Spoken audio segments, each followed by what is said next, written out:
Recently on the Freedom Fastlane podcast, I interviewed Mark and Jack McGraw. They're a father-son duo, and Jack is a 16-year-old, not even old enough to go to college. And they started a tiny little physical products business. It was a handle that attached to, I think it was a Yeti Coffee Mug. Really simple idea, and they've sold over 100,000 units of this single product. Now, this is a great example of teaching a young person what it means to put something out there in the world and to get a result, rather than just learning through high school, learning through college, but actually seeing something real in the world, creating value and also making money.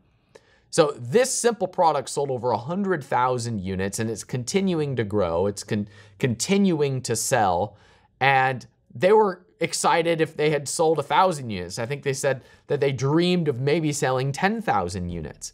So this is a father-son duo that came together. The father was the capital partner. The son is doing a lot of the hustle.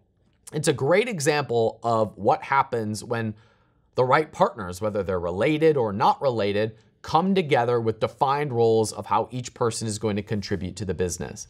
Whether you're partnering with a family member or you're partnering with somebody that you just know, if you can get a piece of a bigger pie by partnering with someone and you're learning something along the way and getting paid for it, that is the beauty of capitalism. That is the beauty of entrepreneurship. So if you are struggling with this question of, do I want to go to college, or how do I get my son or daughter interested in being an entrepreneur, go listen to the podcast episode with Mark and Jack McGraw and listen to the story about how they navigated the difficulties of being a father-son duo, starting a business, and also wrestling with this question of, I'm a 16-year-old, I'm building a business now that's successful. What the heck do I do with my life next? Do I build this business full time? Do I go to college? And I wrestled with these questions too.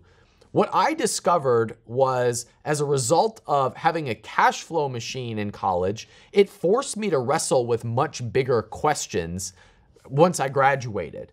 So I had this cash flow machine. Now I've got to actually figure out what my life is going to look like. That was the most difficult part of my life. Those few years of trying to wrestle with, now I actually have to define what my life is going to look like.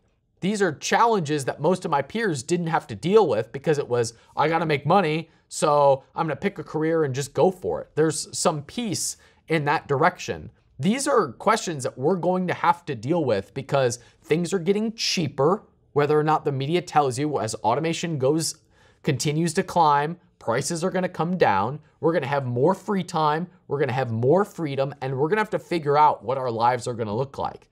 So the idea of starting a business in college, graduating, and having something profitable that forces you to define your life, whether you use your degree or not, are challenges that are going to be very real for the next generation. We might as well start talking about them now. I have said this before, and I will say this again. One of the greatest gifts my parents gave me was they never tried to force me into any specific path.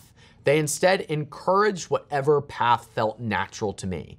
For me, that was being an entrepreneur. Now, neither of my parents were entrepreneurs. That was the furthest thing from their mind. My dad was a teacher for 30 some odd years. My mom was a mom, and then she worked as a secretary, and she worked at my school. And they never thought anybody in our family would be an entrepreneur. That came from the cloud. God gave me that one. I was born an entrepreneur. I was drawing pictures on cutout paper and trying to sell it door to door at 5 years old for a penny each. That was my first business. So my parents fostered whatever I showed interest in, which wasn't like anything that they were interested in. That was the greatest gift that they could have given me. So if your son or your daughter is not wanting to go to college, and they show interest somewhere else, encourage that. The one thing that I have that I hope to pass on to Esther, my daughter, my 2-year-old, if nothing else, wherever she shows interest, I plan to encourage that. Whether that is ponies, which I know nothing about, whether that is Pokemon, which I caught all 150 of when I was in junior high, or whether it's being an entrepreneur, which I know a thing or two about. I'll encourage wherever she shows interest and wherever she shows her pursuits, Because what a world this would be if we doubled down on our interests and our strengths and trying to turn our weaknesses into strengths. We're all born with a certain amount of gifts. We might as well maximize those gifts and not waste time on our weaknesses.